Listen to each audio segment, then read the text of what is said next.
जो टॉपिक है वो है डिस्टिलेशन। थोड़ा सा रिवीजन में चलते हैं। तो डिस्टिलेशन का आपको पता होगा कि डिस्टिलेशन होती क्या है। सिंपल सा याद रखिएगा, एक ऐसा प्रोसेस है जिसमें हम प्योरीफाइड कंपोनेंट को हासिल करते हैं फ्रॉम द मिक्सचर। मिक्सचर में से हम प्योरीफाइड कंपोनेंट को हासिल करते हैं। और हासिल कैसे किया जाता है, हम बॉयल करते हैं डिफरेंट कंपोनेंट्स को जो कि मिक्सचर में मौजूद हैं। कंपोनेंट्स का क्योंकि बॉइलिंग पॉइंट डिफरेंट होगा तो इस बेस पे उनकी वोलेटिलिटी भी वेरी करेगी। वेपर्स बनेंगे, उन वेपर्स को हम कंडेंस करेंगे। कंडेंस करने के बाद वेपर्स जो बनेंगे उन वेपर्स को कंडेंस करेंगे। कंडेंस करने के बाद हम फिर उनको कलेक्ट कर लेंगे एक रिसीवर में। ये था सिंपल डिस्टिलेशन का एक प्रिंसिपल। अपरेटस जो हमें चाहिए था वो हमने देखा था। अपरेटस से ये आप लोगों को बताया था कि जो अपरेटस चाहिए उसमें एक स्टिल हमें चाहिए था। स्टील के साथ साथ हमें हीटिंग अपरेटस चाहिए था, जो कि बंसन बर्नर भी हो सकता है, उसके अलावा वाटर बाथ भी हो सकता है और सैंड बाथ भी हो सकता है। अच्छा, उसके बाद फिर हमने कुछ चीज़ें देखी थी। हमने ये देखा था कि वेपर्स को कंडेंस करने के लिए हमें कंडेंसर भी चाहिए था। कंडेंसर उसके बाद रिसीव, जो वेपर्स कंडेंस हो जाएंगे, लिक्विफाई हो जाएंगे, उनको रिसीव करने के लिए हमें एक कलेक्टर चाहिए था जो उन वेपर्स को जो लिक्विड में कन्वर्ट हो गए हैं उनको कलेक्ट कर सके। तो ऑपरेटिस जो है वो माइंड में 3 बातें याद रखनी है। पहली, एवेपोरेटिंग स्टील। एवेपोरेटिंग स्टील क्या है? वो चीज़ जिसमें हमारा मिक्सचर को हम हीट करेंगे। Second, condenser. And the third one is collector. Apparatus देखा था हमने। अच्छा, उसके बाद हमने देखा था कि जो डिस्टिलेशन ना, वो उसकी टाइप्स को हमने देखा था। जो पहली टाइप थी वो थी सिंपल डिस्टिलेशन। और सिंपल डिस्टिलेशन सेम क्या होता है, कब इस्तेमाल करनी है, हमें पता है कि जब मिक्सचर के अंदर मौजूद कंपोनेंट का जो बॉइलिंग पॉइंट डिफरेंस है वो 25 और मोर देन 25 डिग्री सेल्सियस है, तो हम सिंपल डिस्टिलेशन यूज कर सकते हैं। ठीक है, क्या होगा, जैसे ही हम मिक्सचर को हीट अप करेंगे, हीट अप करने से क्या होगा, वेपर्स बनेंगे। ठीक है, जो जिसका बॉइलिंग पॉइंट कम होगा उसके वेपर्स बनेंगे। पहले वेपर्स बनेंगे, कंडेंसर में से पास करेंगे। कंडेंसर क्या करेगा, हीट को, हरारत को, वो हरारत जिसने लिक्विड को वेपर्स में कन्वर्ट किया था उसको रिमूव कर देगा। जैसे ही हीट ऑफ वेपराइजेशन रिमूव होगी वेपर्स में से, फिर अब क्या होगा जी, अब कंडेंस हो जाएंगे वो वेपर्स, वो बुखारात दोबारा लिक्विड में कन्वर्ट हो जाएंगे। अब जब वो लिक्विड में कन्वर्ट होंगे तो हम उनको वापस हासिल कर लेंगे लिक्विड फॉर्म में इन आ कलेक्टर। ये था सिंपल डिस्टिलेशन। अब आ जाते हैं फ्रैक्शनल डिस्टिलेशन के ऊपर। फ्रैक्शनल डिस्टिलेशन बुक में जो लिखी हुई है और जो मैंने आपको बताई है, थोड़ी सी तो मैंने जो बताई वो थोड़ी सी डिटेल में।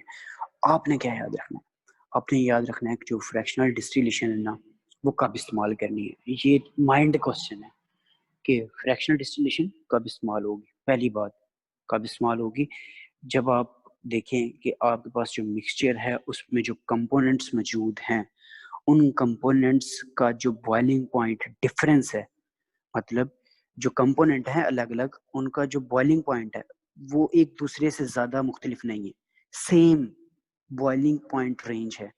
मिसाल के तौर पर एक का होगा 24 डिग्री सेल्सियस, दूसरे का होगा 25 डिग्री सेल्सियस, तीसरे का होगा 36 डिग्री सेल्सियस। ठीक हो गया? तो ये है सेम बॉइलिंग पॉइंट रेंज। अब ऐसे कंपोनेंट्स जिनमें बॉइलिंग पॉइंट डिफरेंस तो है नहीं, उनको हम सिंपल डिस्टिलेशन के थ्रू तो कर ही नहीं सकते, क्योंकि जैसे ही हीट करेंगे सबके वेपर्स इकट्ठे बनने लग जाएंगे। ठीक है, तो फिर करना क्या है, हम करेंगे फ्रैक्शनल डिस्टिलेशन। फ्रैक्शनल डिस्टिलेशन अपने आप को एक्सप्लेन कर रहा है कि फ्रैक्शंस में हासिल होगा। फ्रैक्शंस थोड़ी थोड़ी मिकदार है। ठीक है, अच्छा, तो होगा क्या इसके अंदर, अपरेटस देखते हैं। अपरेटस जो चाहिए ना हमें, अपरेटस जो चाहिए, वो जो पहला अपरेटस था ना, वो था स्टील। ठीक हो गया, हमें चाहिए था एवेपोरेटिंग स्टील। अच्छा, तो इस तरह ना कि जो हमें अपरेटस चाहिए था फ्रैक्शनल डिस्टिलेशन के लिए, वो फ्रैक्शनल डिस्टिलेशन, अच्छा याद रखिएगा, फ्रैक्शनल डिस्टिलेशन के लिए जो हमें अपरेटस चाहिए था उसमें जो सबसे पहली चीज जो चाहिए थी वो है एवेपोरेटिंग स्टील। स्टील चाहिए होगा, ठीक है। हीटिंग अपरेटस चाहिए होगा। उसके बाद फिर हमें जो चाहिए उसके बाद फिर जो हमें चाहिए वो होगा फ्रैक्शनेटिंग कॉलम, ठीक है। फ्रैक्शनेटिंग कॉलम डायग्राम भी आपके सामने रख देता हूँ एक दफा। ये देखें जी, ये आपके सामने डायग्राम भी पड़ी हुई है, ठीक है। स्टील है, उसके बाद फ्रैक्शनेटिंग कॉलम है, ठीक है। ये रहा फ्रैक्शनेटिंग कॉलम, ठीक है। स्टील, फ्रैक्शनेटिंग कॉलम, थर्मामीटर जो कि टेम्परेचर को नोट करेगा। उसके बाद फ्रैक्शनेटिंग कॉलम से आप देखेंगे एक ट्यूब जा रही है, वो है कंडेंसर।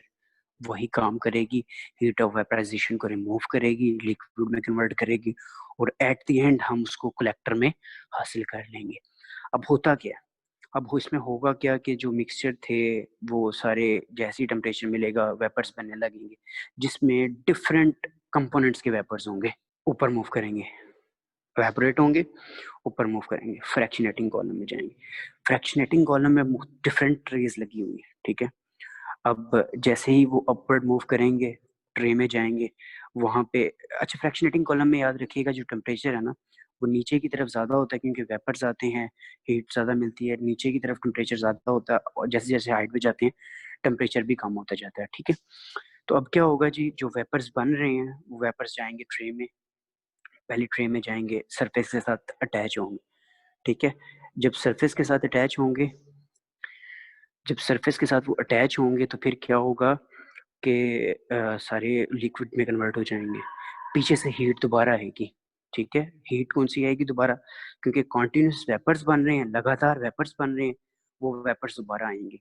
अब वेपर्स आएंगे तो जो लिक्विड में कन्वर्ट हुए थे, पहले वेपर्स जो लिक्विड में कन्वर्ट हुए थे उनको अब हीट मिलेगी, और वो दोबारा कन्वर्ट हो जाएंगे। अब किस चीज में कन्वर्ट हो जाएंगे, अब वो दोबारा वेपर्स में कन्वर्ट हो जाएंगे। इसी तरह वो अब सेकंड ट्रे की तरफ मूव कर जाएंगे, ठीक हो गया। इसी तरह कंटिन्यूसली वेपर्स आते जाएंगे, लिक्विड में कन्वर्ट होते जाएंगे, दोबारा हीट अप होंगे, अब अपवर्ड मूव करते जाएंगे, ठीक है। अब ये देख रहे हैं ट्रेस के अंदर डिफरेंट फ्रैक्शंस आ रही हैं। जो सबसे हैवी कंपोनेंट होगा, जिसका बॉइलिंग पॉइंट ज्यादा होगा, वो नीचे स्टे करेगा, ज्यादा टेम्परेचर उसको चाहिए होगा। जो सेकंड ट्रे में होगा उसका जो बॉइलिंग पॉइंट होगा वो थोड़ा सा कम होगा, जो उससे ऊपर जाएगा उसका बॉइलिंग पॉइंट सबसे कम होगा। तो इसी तरह सबसे पहले वेपर्स कंडेंस उसके होंगे जिसका बॉइलिंग पॉइंट सबसे कम होगा, ठीक है, क्योंकि उसको हीट कम चाहिए होगी। अच्छा जी, उसके बाद फिर आगे आज जो टॉपिक स्टार्ट करना है ना वो है ये मेन टॉपिक आपके सामने, स्टीम डिस्टिलेशन। अच्छा, तो याद रखिएगा स्टीम डिस्टिलेशन जो है ना ये भी डिस्टिलेशन प्योर कंपोनेंट को हासिल करने का एक तरीकाकार है। इसमें होता क्या है स्टीम डिस्टिलेशन में, हम हीट सेंसिटिव कंपाउंड्स होते हैं ना जो उनसे, ऐसे कंपाउंड्स जिनको अगर हीट मिले तो वो डैमेज हो सकते हैं, डेट्रिएट हो सकते हैं, तो उनके लिए हम स्टीम डिस्टिलेशन या वैक्यूम डिस्टिलेशन का प्रोसेस इस्तेमाल करते हैं। हीट सेंसिटिव कंपाउंड्स के लिए हम या तो स्टीम डिस्टिलेशन या तो हम वैक्यूम डिस्टिलेशन का प्रोसेस इस्तेमाल करते हैं। स्टीम डिस्टिलेशन हम प्रेफर करते हैं जब हमारे पास जो सब्सटेंस है, जो मिक्सचर है, वो वाटर में इनसॉल्युबल होगा। जब वो वाटर में इनसॉल्युबल होगा तो हम स्टीम डिस्टिलेशन प्रोसेस को फॉलो करेंगे। करना क्या स्टीम डिस्टिलेशन और फायदा क्या स्टीम डिस्टिलेशन का। अच्छा याद रखिएगा, स्टीम जो है ना हाई एनर्जी सोर्स है, हाई हीटिंग सोर्स है। हीट की निस्बत, आग की निस्बत स्टीम ज्यादा एनर्जी प्रोवाइड करता है, ठीक है। अब होगा क्या, जो मिक्सचर है मेरा, अब उस मिक्सचर को मैं हीट कर रहा हूँ स्टीम के थ्रू। अब आप देख सकते हैं ये स्टीम बन रही है, ये पानी था ये उबल रहा है, इसकी स्टीम बन रही है और ये स्टीम आ रही है मेरे एवेपोरेटिंग स्टील्स में। अब क्योंकि स्टीम और मेरे लिक्विड कंपोनेंट जो उनसे हैं वो इनसॉल्युबल हैं, आपस में हल नहीं होंगे, तो उससे होगा क्या, स्टीम इनको हीट प्रोवाइड करेगा, ठीक है। अब एक और बात याद रखिएगा, जब स्टीम किसी भी कंपाउंड के साथ अटैच होती है तो उसका जो बॉइलिंग पॉइंट है वो डाउन करवा देती है, ठीक है। मिसाल के तौर पे अगर एक चीज 155 डिग्री सेल्सियस पे बॉयल होती है ना, 155 डिग्री हीट के ऊपर वो बॉयल होती है, अगर हम उसको स्टीम के साथ कंबाइन करते हैं ना तो वो कम हो जाएगा, जो बॉइलिंग पॉइंट है ना उसका 155 वो कम होके ऑलमोस्ट 100 से भी बिलो चला जाएगा। ठीक है, तो ये स्टीम का फायदा है। अब होगा क्या, जैसे ही हम अपने मिक्सचर में स्टीम प्रोवाइड करेंगे, इसके वेपर्स बनना स्टार्ट होंगे। स्टीम के तो वेपर्स होंगे साथ, स्टीम के भी वेपर्स बनेंगे और साथ साथ हमारे जो कंपोनेंट है उनके वेपर्स भी बनेंगे। अब ये दो किस्म के वेपर्स जाएंगे कंडेंसर में। अभी कंडेंसर जो सा है दोनों स्टीम के वेपर्स को भी और जो कंपोनेंट है उनके वेपर्स को भी लिक्विड में कन्वर्ट कर देगा, 2 डिफरेंट लेयर्स बना लेगा। ठीक है, एक वाटर की लेयर बना देगा और एक हमारे पास बना देगा लेयर लिक्विड कंपोनेंट्स। तो जो कंपोनेंट्स हमें डिजायर होंगे वो हम हासिल कर लेंगे कलेक्टर में, और जो वाटर वाले हैं उनको हम बैक डाल देंगे। ठीक है, बैक मूव करवा देंगे। तो आप सिंपल याद रखें, ज्यादा डिटेल में जाने की जरूरत नहीं है, जो बुक में है उसी को हम देख लेते हैं। बुक में आपके सामने है जी, बुक वाले कहते हैं जी स्टीम डिस्टिलेशन जो उनसी है is often used to separate heat sensitive component in a mixture। अब आपसे पूछेगा ना कि स्टीम डिस्टिलेशन क्यों इस्तेमाल करनी है, आप बताएंगे कि हीट सेंसिटिव मिक्सचर को में से जब कंपोनेंट को सेपरेट करना है तो मैं स्टीम डिस्टिलेशन यूज करूंगा। करना क्या है, this is done by passing steam through the mixture. Steam को पास करना है मिक्सचर में से। The process establishes a high heat transfer rate without the need for high temperature। ये जो स्टीम वाला प्रोसीजर है ना, ये क्या करता है, हाई हीट ट्रांसफर करता है। ठीक है, as compare to the high temperature. अब ज्यादा टेम्परेचर की जरूरत नहीं है क्योंकि स्टीम ज्यादा हीट प्रोवाइड कर देगा। जो रिजल्टिंग वेपर्स होंगे वो कंडेंस हो जाएंगे और हम उनको डिस्टिलेट कर देंगे। ठीक है, और ये जो स्टीम का प्रोसेस है ये एसेंशियल ऑयल्स और हर्बल प्रोडक्ट्स वगैरह, एरोमेटिक फ्लावर्स ऑयल वगैरह को हम सेपरेट करने के लिए इस्तेमाल करते हैं जो कि हीट सेंसिटिव होते हैं। बुक में भी ऑलमोस्ट ये सारा लिखा हुआ, बुक से बनाया गया। तो याद क्या करेंगे, steam distillation, when steam distillation is used, when we have to separate heat sensitive components, we will use steam distillation। क्या करना है, we will provide steam to the mixture, vapor will form, we will condense that vapor and will collect in a receiver।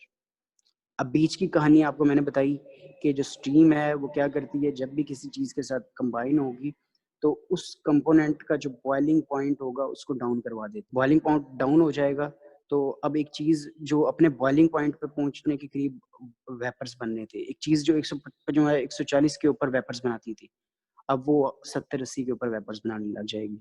तो आप देख रहे हैं खराब होने से बच रही हैं अपने टेम्परेचर पे, बॉइलिंग पॉइंट से पहुंचने से पहले ही, काफी पहले ही वो वेपर्स में कन्वर्ट होगी। ठीक है, अब आपके सामने steam distillation is used for liquids, steam distillation is used for, अच्छा तो याद रखिएगा स्टीम डिस्टिलेशन के बारे में बता रहा है कि steam distillation is used for liquids that are immiscible water with water. ठीक है, ये मैं आपको पहले, स्टीम डिस्टिलेशन हम कब इस्तेमाल करेंगे, जब लिक्विड जो है वो इमिसिबल होगा वाटर के साथ। Steam plus liquid mixture result in lowering of boiling point. Steam को जब हम लिक्विड मिक्सचर के साथ अटैच करते हैं, कंबाइन करते हैं, तो वो बॉइलिंग पॉइंट को लोअर कर देता है। बिकॉज क्या, steam provides high heat transfer, high heat transfer होती है। ठीक है, अपने टेम्परेचर से ज्यादा वो हीट ट्रांसफर करता है, जिसकी वजह से मिक्सचर कम टेम्परेचर पे ज्यादा वेपर्स बनाता है। एग्जाम्पल आपके सामने, if a if a component boils at 150 degree C, then by adding steam to the mixture it will boil at a lesser temperature below 100 degree Celsius। ठीक हो गया, क्योंकि जो स्टीम है वो क्या करेगी, हाई एनर्जी ट्रांसफर करेगी लेस टेम्परेचर पर। और अब क्योंकि स्टीम भी है और कंपोनेंट के वेपर्स भी बन गए हैं, तो दो किस्म के वेपर्स बन रहे हैं। तो during condensation 2 different layers are formed, 2 layers बनती है, एक वाटर की और एक डिजायर्ड लिक्विड की। डिजायर्ड लिक्विड की लेयर को हम हासिल कर लेंगे और जो वाटर की होगी वो हम चाहे वेस्ट कर दें या उसको रिसाइकल कर लें। ये डायग्राम आपके सामने है। ठीक है, आगे वैक्यूम डिस्टिलेशन को देख लेते हैं। वैक्यूम डिस्टिलेशन नाम अपने आप को एक्सप्लेन कर रहा है। वैक्यूम, वैक्यूम से मुराद क्या है कि प्रेशर को कम कर देना है। इससे पहले कुछ बेसिक कॉन्सेप्ट्स, ठीक है, कुछ बेसिक कॉन्सेप्ट्स हैं। एक सेकेंड जी,